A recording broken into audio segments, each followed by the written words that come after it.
let us chant 1718 together. In relation to the world, God is all in all, everything. He is the friend, He is the supporter, He is the origin, He is the sustainer, and He is the destination into which everything goes back. That is being described in these two verses, 17 and 18 in chapter 9.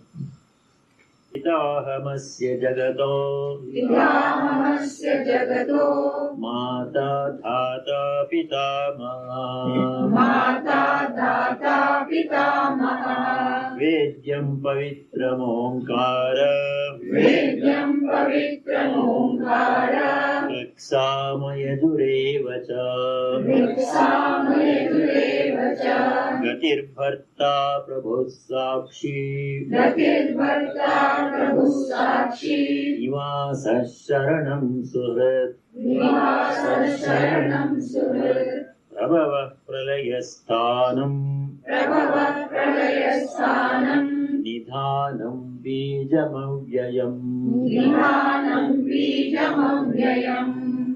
Asya Jagataha, of this world, Aham, you see the word Aham hidden there, Pita, Aham, Asya. The first compound word has three words in it. Pita, Aham, Asya. Recognize the word Aham hidden between, sandwiched between two words. Pita, Aham, Asya Jagataha. Of this world I am the Pita means father. Father means source, originator, source.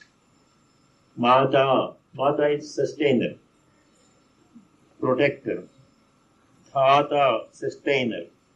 Pitamaha, Pitamaha means father's father, grandfather. Vedyam, Pavitram, Omkara. Vedyam means I am the object to be known. God is to be the subject to be known. What is to be known? We have to know about the world. We have to know about God. Knowledge of the world is called Aparavidya. What is knowledge of God called? Paravidya. So God is the ultimate object of knowledge. Omkara is the Omkara, Om sound. Ruksama Yajurevacha, the three Vedas. Gatihi, the destination. Gati means goal or destination. Bharta, nourisher. Prabhu, the Lord. Sakshi, the witness. Nivasaha, the abode. Sharanam is the refuge. Suhrat is the friend. In the 6th chapter we saw Suhrat Mitra Rida Sena Jastadesha Vandushu. Suhrat means a friend who helps us without expecting anything in return. Prabhavaha is the Prabhava means origin, the source from which everything has come.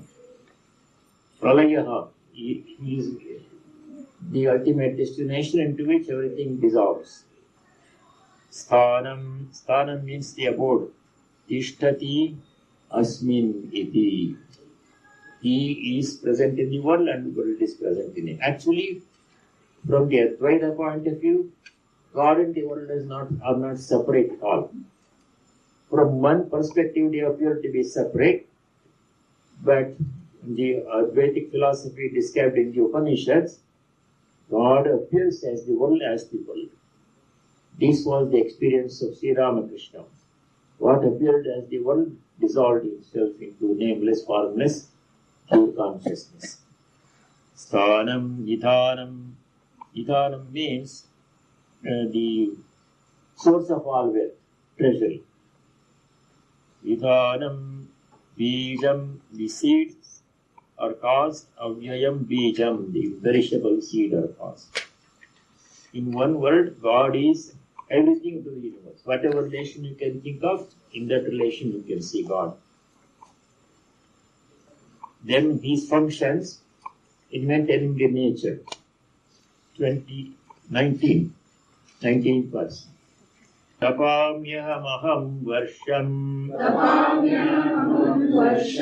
Nigrinhamyutsrajami cha Amritam chaiva mrityuscha mrityuscha sadasachaham Arjuna. Aham tapami means I cause heat. The Lord is saying warmth is required to support life. Without heat and warmth, life cannot be supported. Plants need, animals need, people need warmth. Just the right amount of warmth. We are placed in the most optimum position in relation to the sun. If you are any closer to the sun, like Venus and Mercury, it would be so hot and life would be possible. If you are a little bit away from the sun, like Mars and Jupiter, then also it will be so cold and no life is possible. So God provides this world with just the right amount of warmth. Tapami aham varsham nigrinhami utsrajami. Varsham means rain. Nigrinhami. Nigrinhami means he sends forth the rain. Utsrajami sends forth the rain. Nigrinhami means withdraws the rain. When it is not rainy season, when the crops don't need the rain is withdrawn. When the crops need the rain, at the right time, rain falls. Amritam, I am the imperishable. Amritam means immortal, imperishable reality. Chaiva mrityuscha. Mrityu is a part of life. Imagine what would happen if all the people who ever were born in this world were alive today. We would not be able to contain them. We would need several earths to keep all the people. So, Srishti, Sthiti, Laya, creation, maintenance, and withdrawal, these have to go on simultaneously for the maintenance of this world. Umritam chaya mrityuscha sad asat cha aham Arjuna. I am existence, non-existence. Sat means existence and asat means non-existence. Non-existence means as a material object, he doesn't exist. You cannot see God in a particular material object. He is present everywhere. But he is present. He is such and sat and asat both. Sadasya chaham Arjuna. Now the topic changes. 21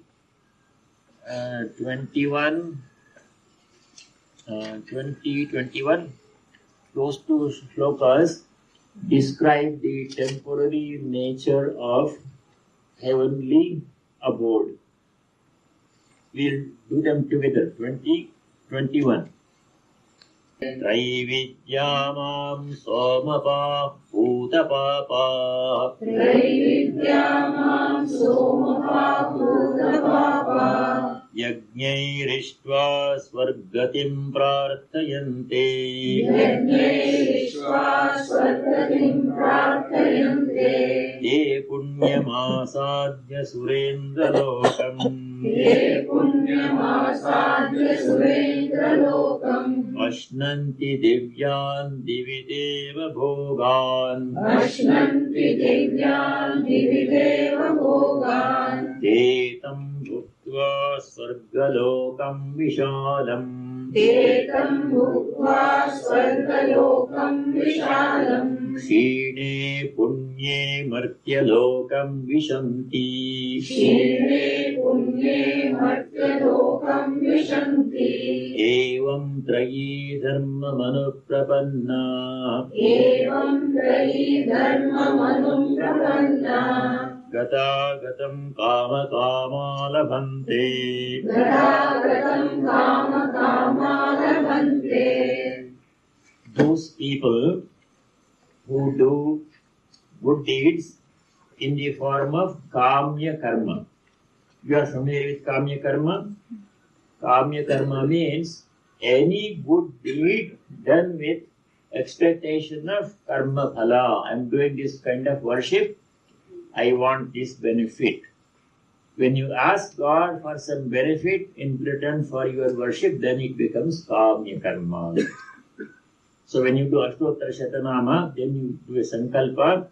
Sankalpa says, Putra Potra Abhivridyartham, for the enhancement of the progeny, children, grandchildren, Ayur Arogya Aishwarya Abhivridyartham, for enhancement of longevity, good health and wealth. All these things we ask God for all these things when we do the puja.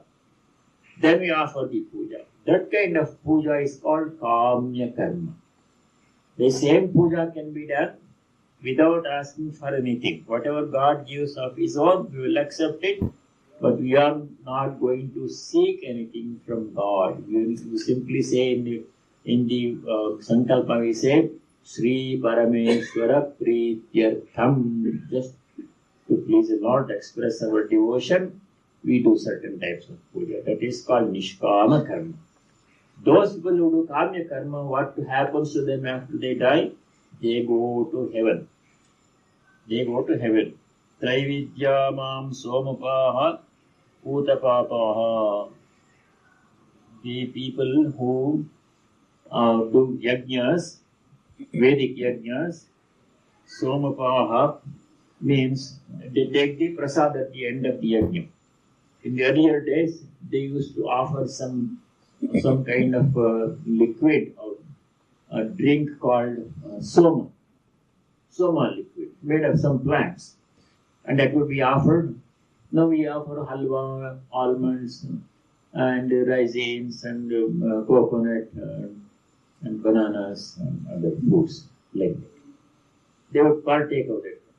Somapa, Bhutapapaha, free from blemishes, free from sins.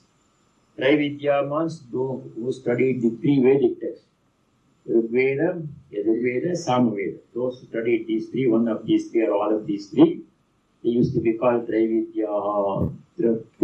Now it is called, they are called Trivedis. Trivedi means one who studies three Vedas. Dvivedi means what? One who studies two Vedas. Chaturvedi means one who studies all the four Vedas. Traividyamam somapa utapapaha yajnaihi ishtva. Ishtva means having worship through yajnas. Swargatim prarthayante. They pray for Swarga. They want to go to heaven. Those people who pray for Swarga in return for their worship, their puja, Surendralokam Punyam Asadya. Surendra means Indraloka. They go to Indraloka, a place where all the good karmas we have done will be rewarded. We have a good time there.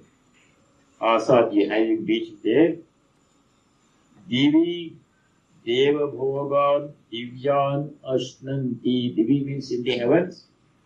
Deva Bhogan, enjoyment which is open to gods. Ashnanti, they enjoy.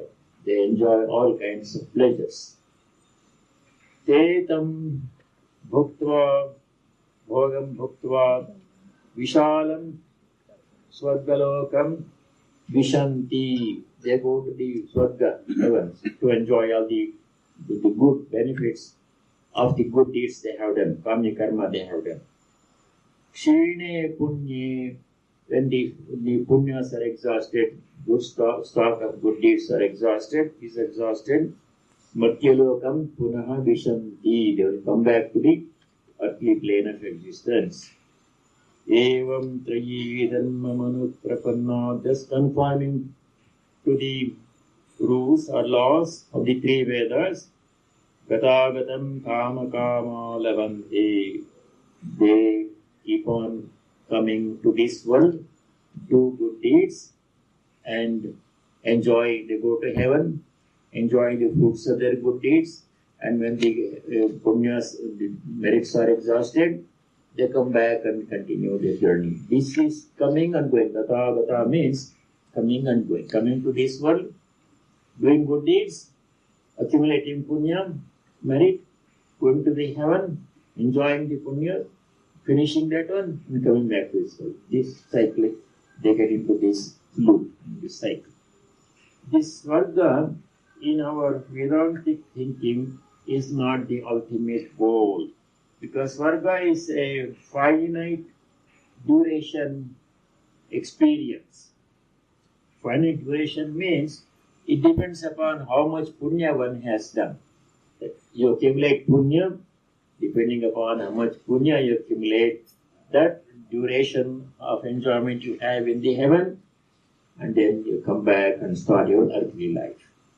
Now this is like going in a cycle, in a loop, getting stuck in a loop. Earthly life, heavenly life, earthly life, heavenly life. And in earthly life you have to do good deeds. Then only you can go to heaven. Otherwise, where will you go? Place of suffering. That is not good. So, Vedanta has a solution to this. Vedanta says, this is not the best, highest thing that you can achieve. You can become one with the divine. That's called moksha or mukti or liberation or salvation. Then you are forever at one with the divine. There is no coming, there is no going, you don't have to do anything. No more punya to be accumulated. No worry about how long the cruise will last. When I have to go back to earth, there is no such worry. Permanent. That's moksha. That is the goal of Vedantic life. You are capable of reaching the highest goal of union with the divine. Just like a river reaches the ocean and becomes the ocean, infinite ocean. Gives up its limited existence, become one with the infinite ocean, like that. This is for those people who are satisfied with this kind of heavenly life. Now some people say this heaven is not a separate geographical place. Some other planet, there used to be some sect, they thought that when the comet came, they all committed suicide here. They thought they will get onto the comet and they will take them to some other planet. That is not true, that we don't subscribe to such superstitious beliefs. All those people ended up committing suicide. Remember that one? Some years ago it was Jonestown. That is not true knowledge, that is ignorance. We don't encourage that. All Sarga, Naraka, everything is here alone. Okay, now we go to the topic changes, 22nd verse. This is a very important verse. You make a note of this one in your book. Sloka 22. Ananyas chintayanto mam. Ananyas chintayanto mam. Ye jana paryupasate. Ye jana paryupasate. Tesham nitya viyuktanam. Tesham nitya viyuktanam. Yogakshemam vahamyaham. Yogakshemam vahamyaham. This is a very important verse and make a special note of this. The last phrase, Yogakshemam vahami. Aham means I, the Lord is promising, I will provide, I will take responsibility for your Yogakshema. Yogakshema means what? Things that you It has two aspects, Yoga and Kshema. Yoga means provision of things which we need, which we don't have them. Yoga means, let me see what Shankara says. Apraptasya prapanam yogaha. Apraptam means something that we need but we don't have right now. Prapanam means acquiring that and making it available to us. That is yoga. Then Kshema means Kshemaha tadrakshanam. Whatever has been provided to us, Rakshanam means protecting that one. So we need two things. We need yoga, we need Kshema. So yoga has so many different meanings. Even the meaning of yoga here is acquisition or procurement of things which we need, which we don't have right now. Food and clothing and basic medical care and all those things. Food and clothing, shelter, these three things. These three things are needed. And aham vahami. And once they are provided, they have to be protected also. You don't want to lose them. The Lord is taking responsibility for giving us and for protecting those things that He has given to us. That is His promise to us. Yogakshemam vahamyaham. Know what we have to do. It does not come free. He wants us to do something for Him. Not for him, but he wants us to do something. What is our part of this agreement? Ananya Chintayanto Mam Ye Jana Paryupasate. We have to exclusively think about him and worship him. Ananya means exclusively, one-pointed devotion to God. Ananya Cintayanta, thinking about God always. In the midst of our duties, we have to think about God. We have seen how to combine our worldly duties with worship of God.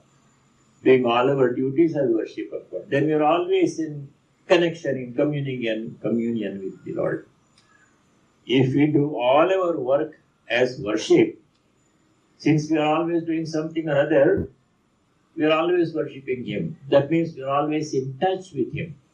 We have to maintain that unbroken contact with the Divine. If you do that part, then He will do His part, Yogakshema Mahamyam, that He will provide.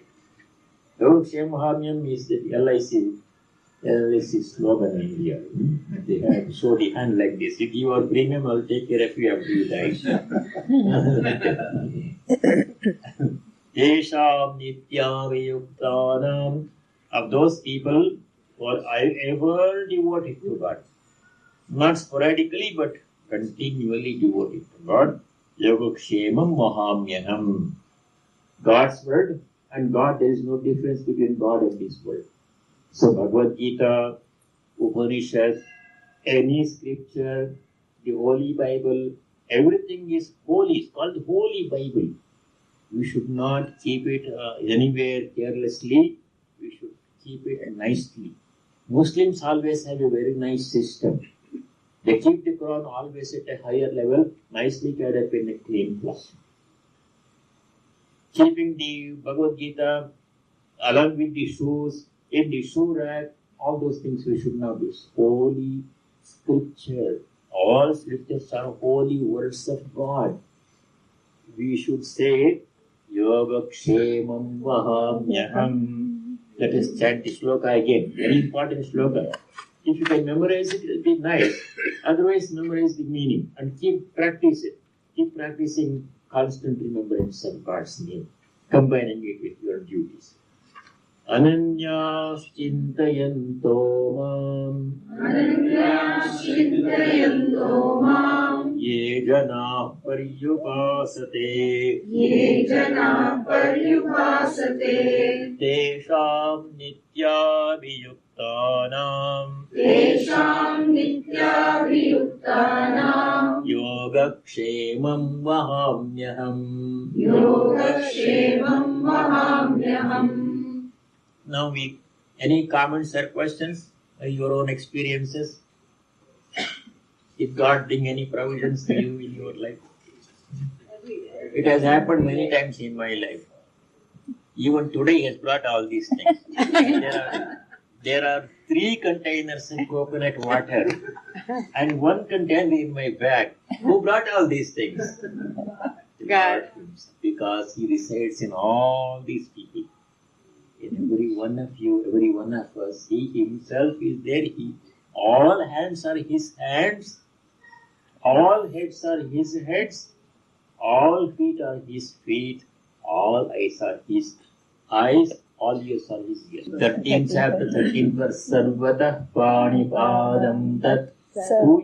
Whoever brings anything to you, including suffering, know that He Himself is bringing it. Know that He doesn't have to come in the form of Krishna, He can come in the form of any of you.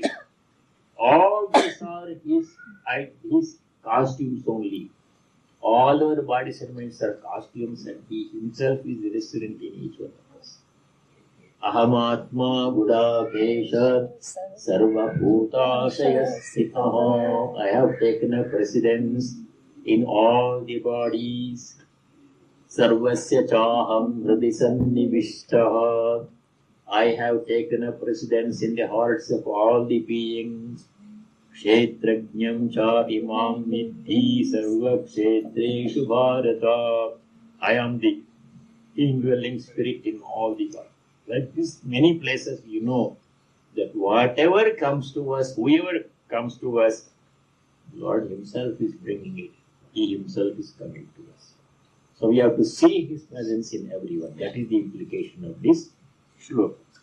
True devotion to God and also worry, anxiety and fear don't coexist, cannot coexist. If you have true devotion, then there is no fear. The Lord is my shepherd, I shall not fear, I shall not want. He is taking care of me.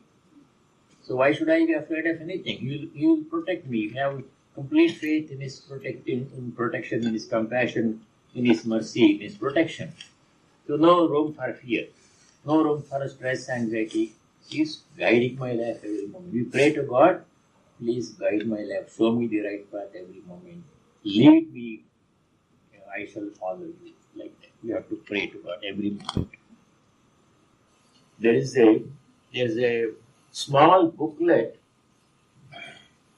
It was originally a Sunday lecture given by Swami Ashokananda. If you like, you can make a note of it and get that booklet. You can get it from Vedanta Society bookstore. Small booklet. It used to be a Sunday talk. And then that was published as a booklet. The title of the booklet is Spiritualizing Everyday Life. Spiritualizing Everyday Life.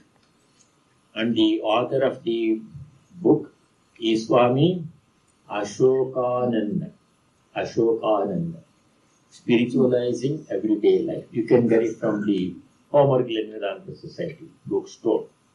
There he has nicely explained how to put this into practice. How to put this idea. The idea is, he has explained in the Gita and other scriptures, God is present in all. We keep hearing that one. Now, how to put it into daily practice in our daily life from morning till evening? So many different kinds of people we encounter, some good, some bad, some not concerned, some neutral people. But how to put this ideal into practice, namely He is present in all of these people. Not only people, animals, plants and situations, buildings, everything. If you like to read that book, I strongly recommend how to spiritualizing everyday life with Swami Ashoka. Okay, shall we go forward now? Okay. Next 3 shlokas we'll do together. We can worship God in any form we like, and He will respond in the same form. That idea came already in the 4th chapter. That's explained in some more detail in the next 3 shlokas, 23, 24, 25. After these 3, we come across another very important shloka, 26. We'll come to that. So these 3 shlokas, 23, 24, 25. Yepyanya devata bhakta yajante shraddhayanvita tepi mameva kaunteya yajantya vidhipurvakam aham hi sarva yajnanam Bhokta cha prabhureva cha Natu mam abhijananti Tatvena tasyavanti te Yanti deva vrata devan Pitrun yanti pitravrataha Bhutani yanti bhuteja Yanti madhyajinopi mam. In these 3 shlokas, and summarize the gist of these 3 shlokas very simply. In whatever form we worship God, God is Anantarupa, Anantarupini or Anantarupa, infinite forms. All forms is His forms only. Ganesha we can worship, Krishna we can worship Vishnu, we can worship Sri Ramachandra, Shiva, Durga, Parvati, Hanumanji, whatever, whomever you want, we can worship. But all those worship that we do reaches him alone, the Paramatman. Same Paramatman, assuming all these forms. Why he assumes all these forms? Because we like to worship him in those forms. This idea has already come in the 4th chapter. If you go to chapter 4, shloka number 11. Please go to chapter 4, shloka number 11. Got it? Yeah. Ye yatha mam prapadyante Ye yatha mam prapadyante tam tathaiva bhajamyaham tam sathaiva bhajamyaham mama vartmana vartante mama vartmanu vartante manushya partha sarvashah. manushya partha sarvashah.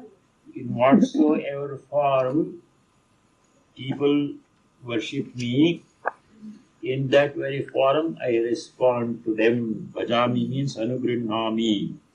It says in the commentary. He will bless us in the same form. If you worship God in the form of Ganesha, he will appear to you in the form of Ganesha. If you choose to worship God in the form of Sri Rama, with Sita, Lakshmana, Hanuman, he will appear in that form.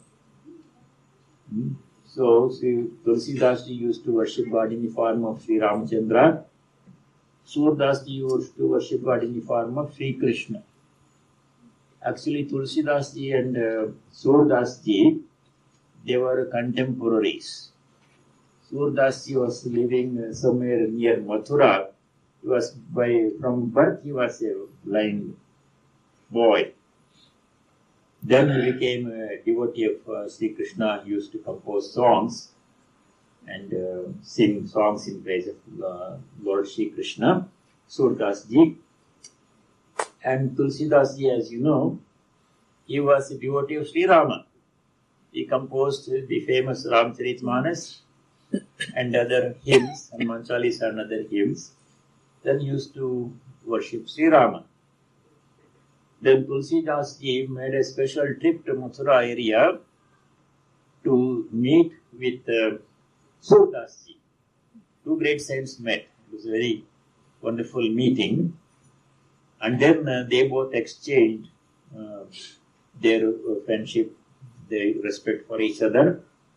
And Surdas ji says, says to Tulsidas ji, why don't you compose some songs or hymns in praise of Krishna also? Tulsidas ji says, I'll be very happy to do that if you compose some songs in praise of Sri Krishna. So, Sri Rama. So they both agreed to do that. So the saints don't see any difference. It's only the half-informed people and ill-informed people that they fight. Oh, Rama is better, Krishna is better. You only have to worship Krishna, only have to worship Rama or Shiva.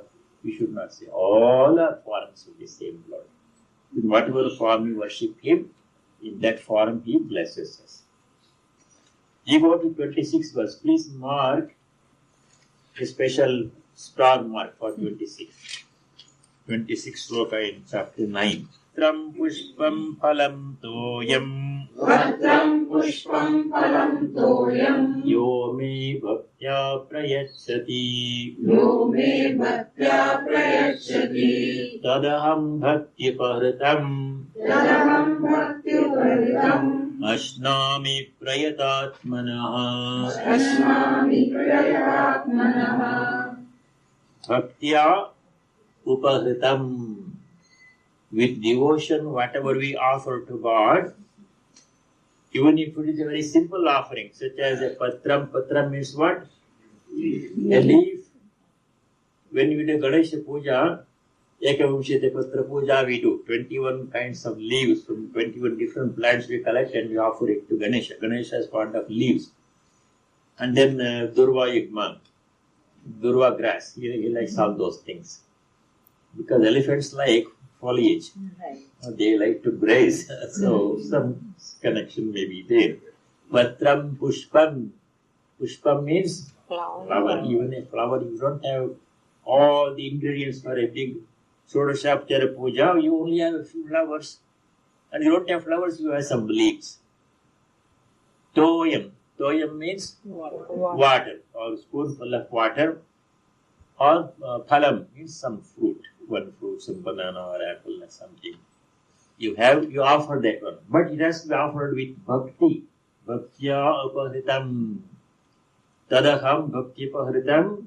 If that is offered with devotion, prayatatmanaha, with a person controlled mind, pure devotion, devoted mind full of devotion, ashnami, I shall partake of that, the Lord is saying. So when we do puja, it does not have to be on a very big scale. A long puja with so many people invited, a lot of music and everything, and show and big pandal and light and music and everything. So many, different ingredients. It doesn't have to be like that. It can be a simple puja.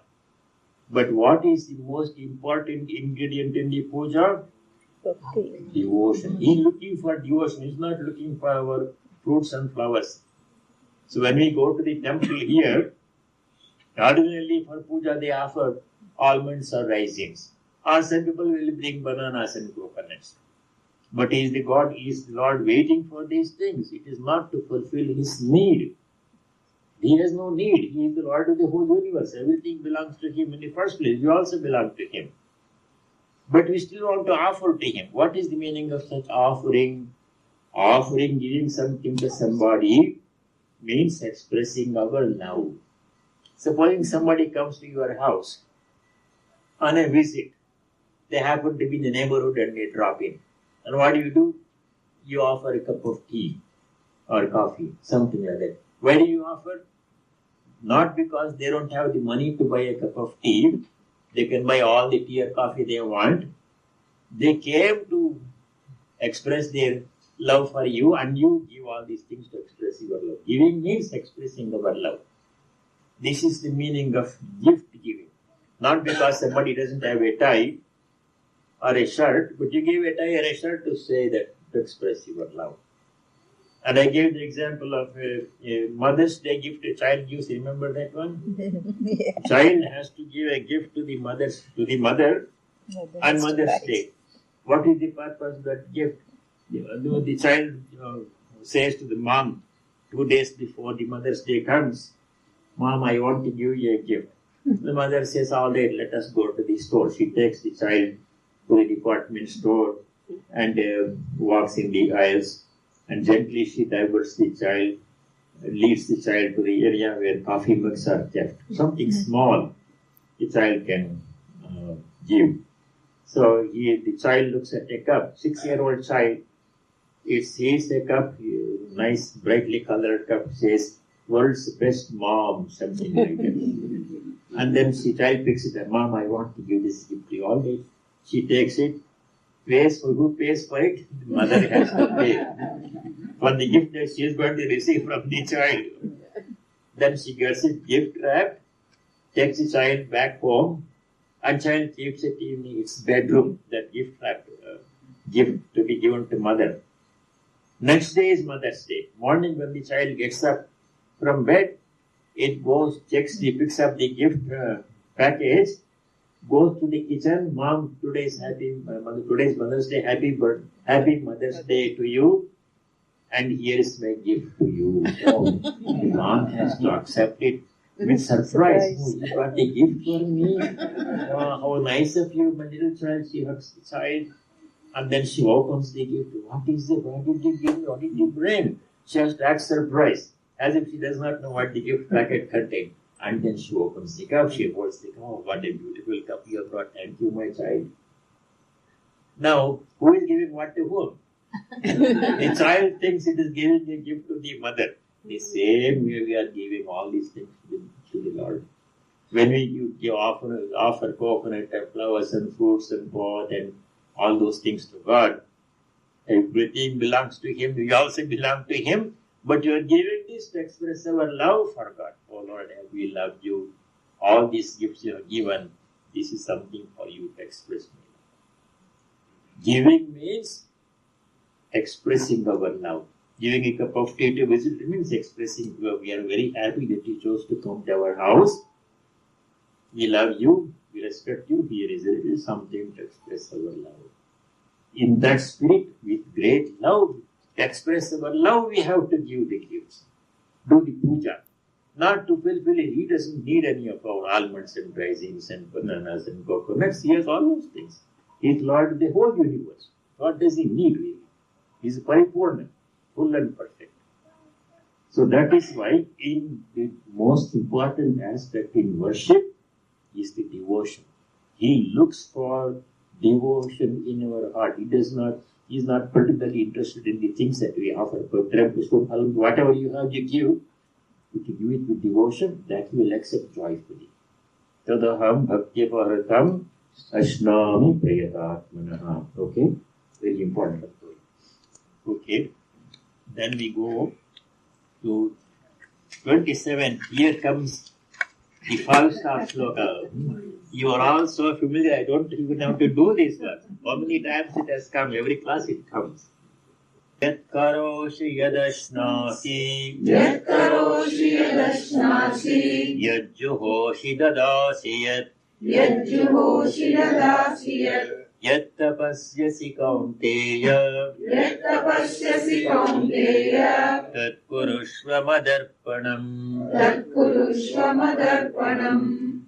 Take this first phrase, Yat karoshi. Yat karoshi means whatever you do. Karoshi means whatever you do. Second person. Take the last two phrases. Tat kurusha madarpanam. Do it as an offering to me. Arpana means offering. Whatever we do. Now, does it mean we can do anything and offer it to God? Or are there exceptions? Exceptions. What kind of things we should not do and offer it to God? Nishidha Nishidha karma. Nishidha karma means all bad actions. Cheating somebody, lying to somebody, taking away somebody's things, and then saying, I'm doing it for God. That will not work. That we should not do. The first rule is not to do Nishidha karma. That we should not only not offer it to God, we should not do it at all. Now, other than Nishidha karma, whatever niyata karma we have to do, work at home, work in the workplace, work in any other environment. If you are volunteering in a senior center, if you are doing Meals on Wheels to help poor people who cannot go out, if you are working as a volunteer in the library or a school or someplace, that is also included. It is selfless work. You are not doing it for money or fame. You are doing it because you are to serve other people. You are serving the Lord Himself when you serve anybody. When you do something to somebody, you are doing it to the Lord. Whatever you do unto the least of these, my brethren, you are doing it unto me, the Lord says. So we should keep that in mind. If I do a little bit of service to any of you, or you do to me or somebody, or to some sick person who wants to go to the hospital, you give a ride to that person to the hospital. Or you want to bring some medication for that sick person from the pharmacy. Or you want to take an old person who cannot drive, take that person to the grocery store or bring grocery to that person. All those things are service rendered to the Lord. That idea we have to. I am serving Him through all His forms. He alone exists in all these forms. With that attitude we have to do. Yat karoshi, whatever you do, tat purusha madarpanam, do it as an offering to me. Now, what kind of things does he mean? Only puja? Does he mean worship, or does he mean everything else? Everything else. What is the first example he gives? Yadashnasi means whatever you eat. He mentions it specifically as the first example because eating is something which everybody does several times a day. We have to do it as an offering to Him. How does eating become an offering to Him? The Lord Himself is present in our bodies in the form of Vaishwanara Agni. Where does that one come? 15 chapter 14. But the Lord says, I am present in the bodies of all the beings, not only human beings, animals and plants. How does he present? How is he present in the bodies of animals and plants? The roots. To take the example of a cow. What does a cow eat? In this country, they give cow fodder, something mixed with all kinds of chemicals and everything. In India, what do we do? You give whatever vegetable peels we have, leftover food, and water in which rice has been washed before cooking. All of those things we give to the cow. The cow eats and drinks all those things. What does it produce? Nice, nutritious milk. What is the power residing in the cow's body that takes these useless things, useless to us things, and converts it into nutritious, nice milk? That's God's power residing in the cow's body. You take the mango tree or any tree for example, which produces fruits. What does it take? Nutrition from the soil and sunlight and whatever water falls to the rain, or somebody may put water, fertilizer to it, or it may grow in the wild. Nobody puts fertilizer or water to the trees growing in the wild. It takes all these things and produces nice fruits. What is the power in the tree that makes this happen? Power of God. In human beings, we eat nice food. At evening after work, we go home and then we eat a nice dinner and dessert and everything, coffee, and we watch some television and we go to bed.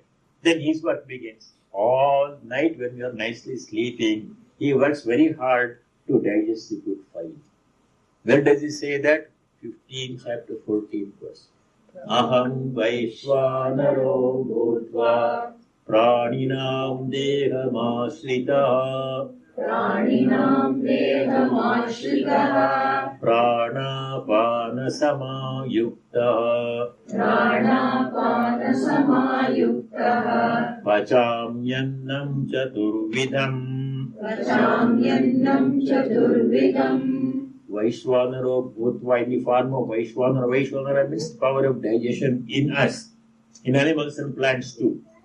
Vaishvanara Bhutva Aham Praninam Devashritaha. I have taken up residence in the bodies of all the beings, living beings.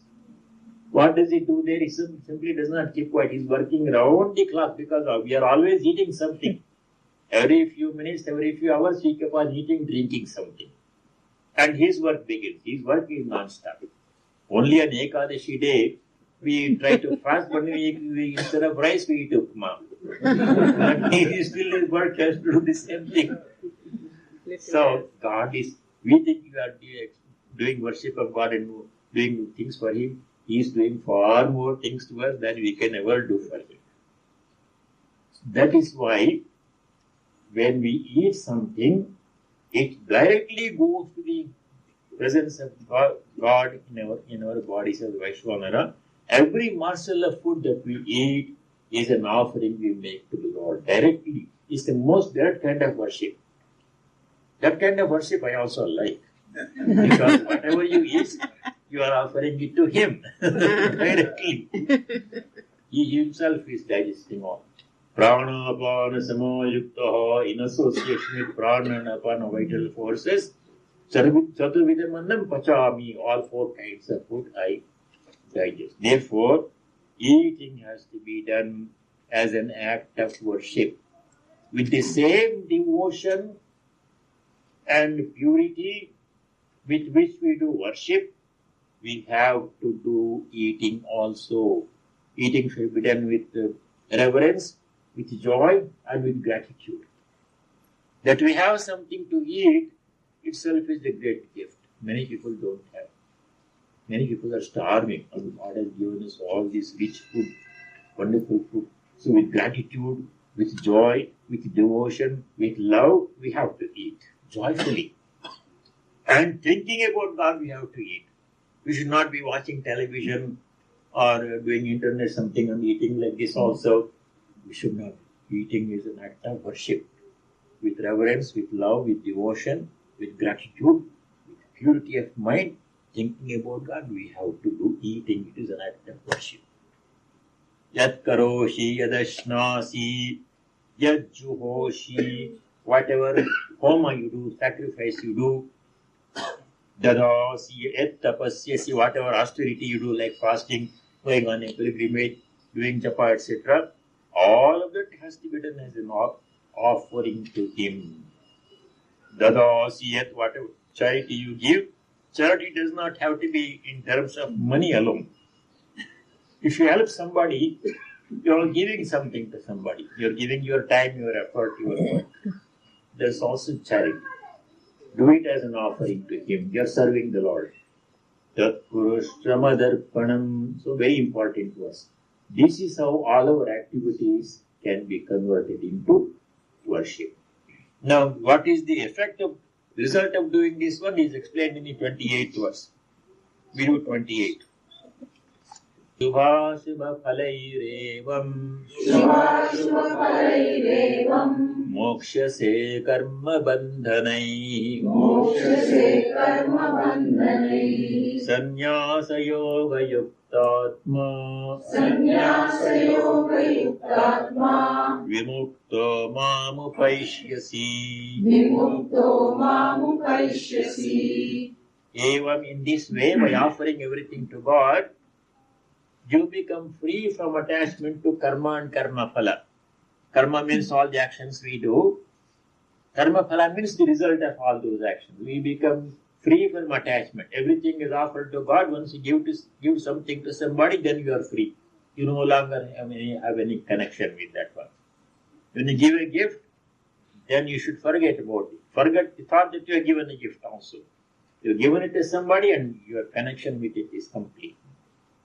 You should not be thinking what they will do with my gift. It is left to him. You have given your karma to him. What result he will give, that is up to him.